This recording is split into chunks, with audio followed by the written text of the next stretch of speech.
एकदम क्रिस्पी और खस्ता वेजिटेबल मसालेदार समोसे मठरी की रेसिपी। इसे आप बनाकर 1 महीने तक स्टोर कर रखकर आराम से खा सकते हैं। ये बिल्कुल ख़राब नहीं होते हैं और खाने में तो बहुत ही टेस्टी लगते हैं। तो चलिए हम मठरी बनाना शुरू करते हैं। मठरी बनाने के लिए ये मैंने कुछ सब्जियां लिया है। तो एक मैंने बड़े साइज के कटा हुआ आलू लिया है, आधी कटा हुआ प्याज लिया है, 2 कटी हुई हरी मिर्च और 7 से 8 लहसुन की कलियां। तो अभी इनको हम साइड में रख देते हैं।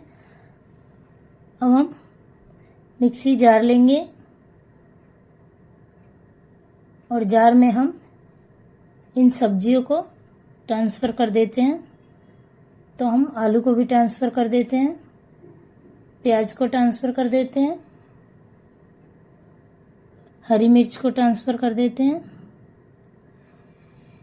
और लहसुन को भी ट्रांसफ़र कर देते हैं। अब बिना पानी ऐड किए हुए हम ढक्कन लगाकर इसको हम बिल्कुल फाइन ग्राइंड कर लेते हैं। तो मैंने इसको ग्राइंड कर लिया है। तो अब इसको हम मिक्सिंग बाउल लेंगे और बाउल में हम इनको ट्रांसफ़र कर लेते हैं। तो आप देख लीजिएगा कि इसमें कोई गुठलियाँ नहीं होनी चाहिए, नहीं तो जब हम मठरी बनाएंगे तो मठरी अच्छी नहीं बनेगी। इसको आपको बिल्कुल फाइन पीसना है। अगर फाइन नहीं पीसा हो तो आप इसको छानकर इसे ले सकते हैं। अब इसमें हम कुछ मसाले ऐड कर देते हैं। तो आधी चम्मच हम कलौंजी ऐड कर देते हैं, आधी चम्मच हम अजवाइन ऐड कर देते हैं। तो अजवाइन को हम हाथों से क्रश करके ऐड करेंगे, जिससे इसका फ्लेवर उभर कर आए। अब इसमें हम आधी चम्मच सफ़ेद तिल ऐड कर देते हैं। अगर आपके पास सफ़ेद तिल नहीं है तो आप यहाँ पे ब्राउन तिल भी ऐड कर सकते हैं। अब इसमें हम स्वादानुसार नमक ऐड कर देते हैं और मठरी को खस्ता बनाने के लिए इसमें हम 2 बड़े चम्मच रिफाइंड ऑयल ऐड कर देते हैं। अब इनको हम चम्मच की सहायता से अच्छे से पहले मिक्स कर लेते हैं। तो मैंने इनको मिक्स कर लिया है। अब इसमें हम मैंने 1 कटोरी मैदा लिया है, तो हम मैदा को ऐड कर देते हैं। तो मैदे का कोई मेजरमेंट नहीं है, तो हम इसको बिना पानी ऐड किए हुए हम इसको पहले मिक्स कर लेते हैं। तो इस तरीके से हम अच्छे से मिक्स करते हुए गूँथ लेते हैं। अगर आपको गीला लगे तो आप इसमें और मैदा ऐड कर सकते हैं। तो मेरे को ये गीला लग रहा था तो मैं इसमें आधी कटोरी और मैदा ऐड कर देती हूँ और इसको हम गूँथ लेते हैं। तो मैंने इसको गूँथ लिया है। तो इस आटे को हम थोड़ा टाइट ही आटा लगाएंगे। अब इसको हम साइड में रख देते हैं। अब इसके लिए हम साटा बना लेते हैं। तो साटा बनाने के लिए मैंने 2 चम्मच मैदा लिया है।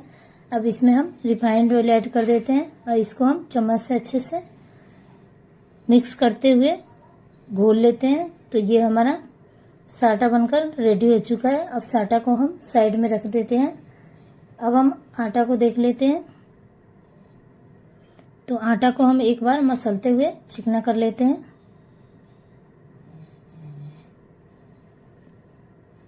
अब इसमें से हम छोटी छोटी लोई तोड़ेंगे और हाथों से इस तरीके से गोल करते हुए हम चिकना कर लेते हैं।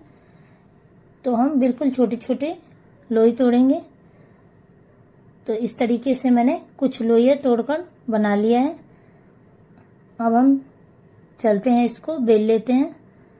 तो हम इसको एक लोई को लेंगे, चॉपर बोर्ड पर रखकर हम इसको बेल लेते हैं। तो हम इसको जैसे पूड़ी बेलते हैं वैसे ही हम इसको पतला बेल लेते हैं।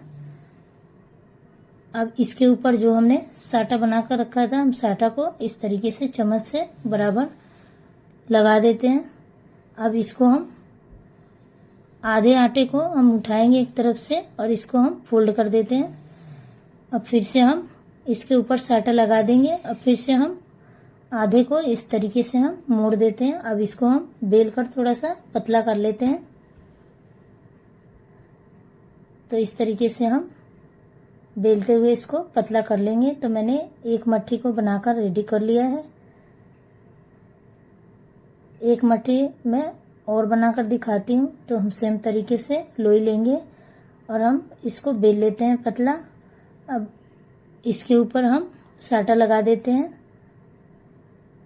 साटा लगाकर इसको हम इस तरीके से मोड़ देते हैं। अब फिर से हम इसके ऊपर साटा लगा देंगे और साटा लगाकर फिर से हम आधे को उठाकर आधे के ऊपर हम मोड़कर हम इस तरीके से हाथों से दबाकर चिपका देते हैं। अब इसको हम बेलकर थोड़ा सा पतला कर लेते हैं। तो ये मैंने 2 मठरी को बनाकर रेडी कर लिया है। बचे हुए भी आटा को हम इसी तरीके से मठरी बनाकर रेडी कर लेते हैं। मैंने मठरी बनाकर रेडी कर लिया है। अब चलते हैं हम इसको फ्राई कर लेते हैं। तो मठरी को फ्राई करने के लिए मैंने ऑयल को मीडियम फ्लेम पे गरम कर लिया है और गैस का फ्लेम हमें मीडियम ही रखना है। अब इसमें हम एक एक करके मठरी को ऐड कर देते हैं। तो जितनी ऑयल में जगह है उतनी हम मठरी को ऐड कर देंगे। मठरी हल्की सी एक तरफ से सिक चुकी है तो इसको हम पलट देते हैं। पलटते पलटते हुए हम अच्छे से मठरी को मीडियम फ्लेम पे सेक लेते हैं। तो इस तरीके से आपको बराबर चलाते हुए मठरी को पलटते पलटते हुए सेकना है, नहीं तो ये एक तरफ से कच्चे ही रह जाएंगे या फिर अच्छे से सीखेंगे नहीं। तो मठरी सीख चुकी है, इसको हम निकाल लेते हैं। तो बचे हुए भी मठरी को हम इसी तरीके से फ्राई करके रेडी कर लेते हैं।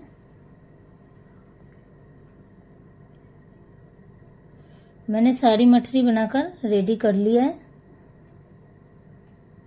तो है ना दोस्तों, मठरी बनाना बहुत ही आसान। इस तरीके से आप एक बार मठरी बनाकर जरूर से ट्राई करिएगा। मैं एक मठरी तोड़कर दिखाती हूँ, देख सकते हैं कितनी खस्ती मठरी बनी है। इसे बनाकर किसी भी एयर कंटेनर में आप भरकर आप इसे स्टोर कर आराम से खा सकते हैं।